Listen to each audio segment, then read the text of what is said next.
대통령의 허풍 날려버린 시민의 힘.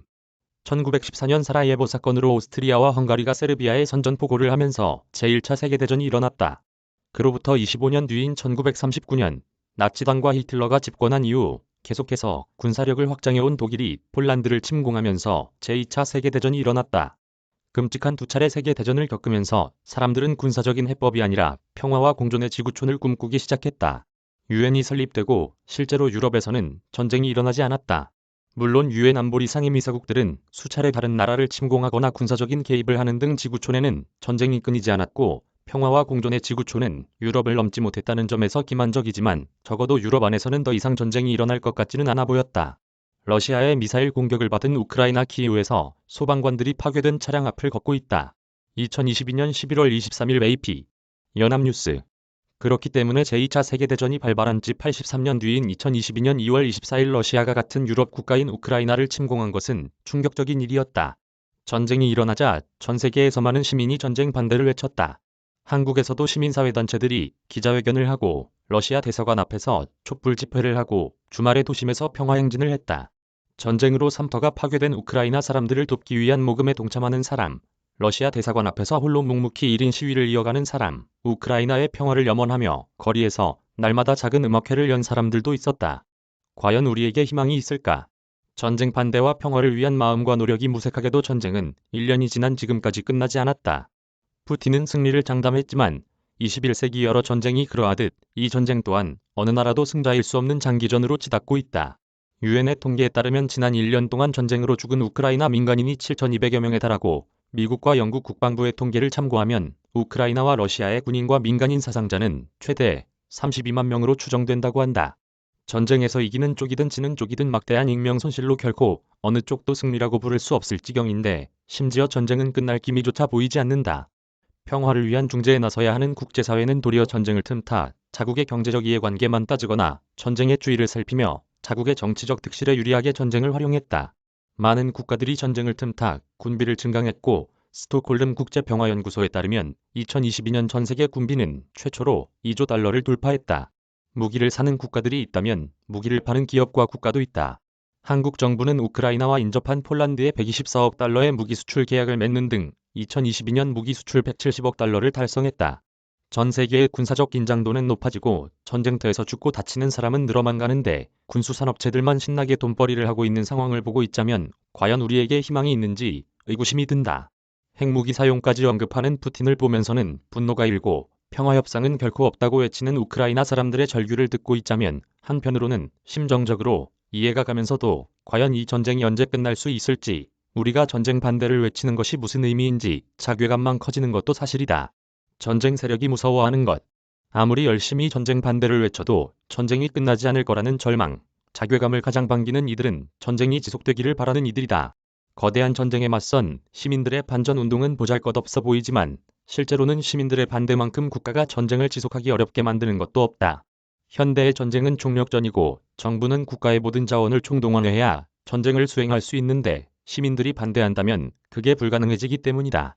무소불위의 권력을 휘둘렀을 것만 같은 독재자 히틀러도 자신이 그토록 경멸하고 탄압했던 노동계급이 전쟁을 반대할까봐 기업의 법인세를 인상했고 나치 독일과 맞섰던 영국의 처칠 또한 노동계급의 전쟁 지지가 필요했기 때문에 자신의 보수적인 정책 기조와 맞지 않는 복지, 공약을 대대적으로 약속했다.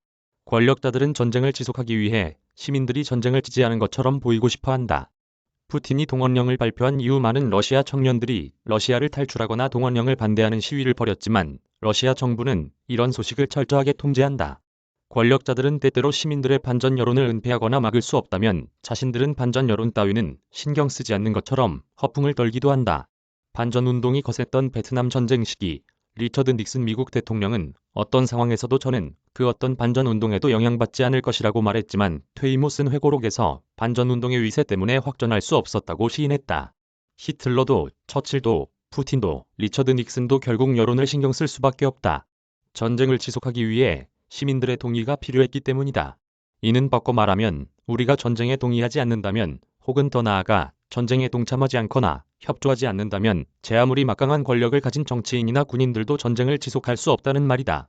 그렇기 때문에 전쟁을 지속하고 싶어하는 이들은 푸틴처럼 전쟁 반대를 외치는 시민들을 정치적으로 탄압하기 마련이다. 하지만 아무리 탄압이 거세도 모든 반전 운동을 막을 수는 없다. 인류는 다양한 방식으로 전쟁에 저항해왔다.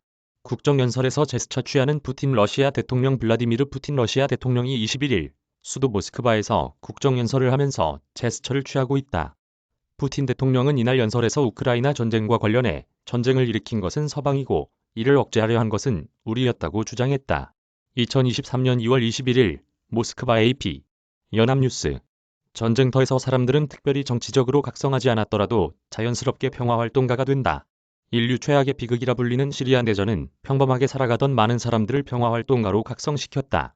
이연재의 구화 사망자가 쌓여갔다. 이미 죽음조차도 지겹다에서 소개한 다큐멘터리 사마에게의 주인공들은 내전 피해자들을 구하고 돌보며 일상을 꾸려간다.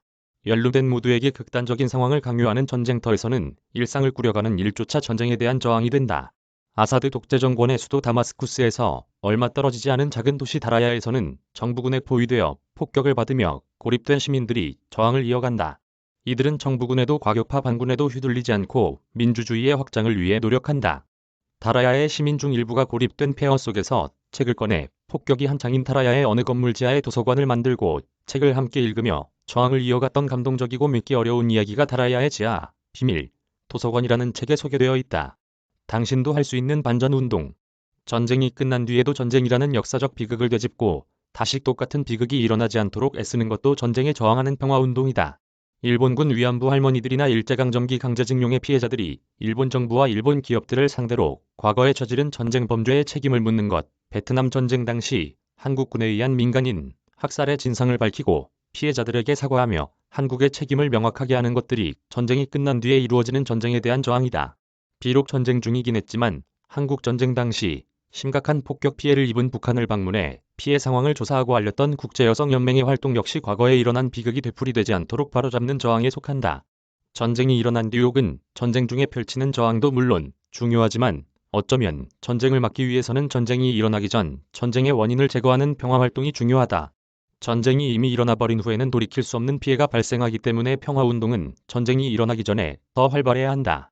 돈벌이를 위해 전쟁을 끊임없이 부추기는 군수산업체들의 정체를 폭로하거나 이들이 자유롭게 무기를 사고 팔지 못하게 막는 평화행동, 핵무기나 확산탄, 혹은 지뢰처럼 특별히 더 문제가 큰 무기들의 사용을 금지하는 각종 국제조약을 조직하는 활동, 각국의 군사비를 감시하고 꾸준히 늘어나는 군사비를 줄이도록 요구하는 활동들이 전쟁이 일어나기 전 우리가 일상에서 할 수 있는 전쟁에 대한 저항이다. 24일 러시아 모스크바 시내에서 경찰이 동원령에 반대하는 집회 참가자를 연행하고 있다.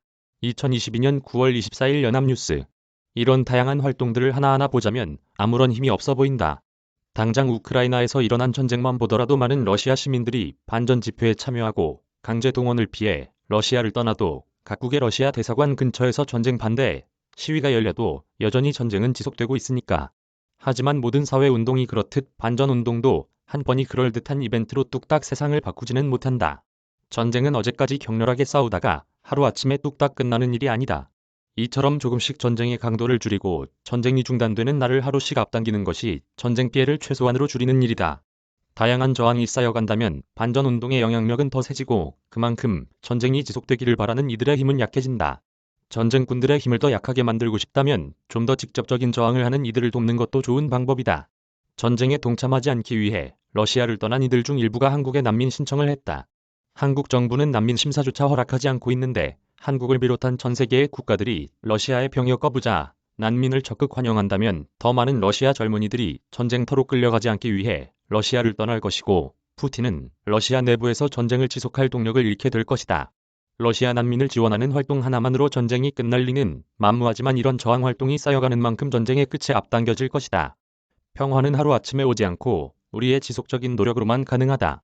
지속이라는 말이 무겁게 느껴질 수도 있지만 어떤 변화도 지속적인 노력이 없다면 오지 않는다.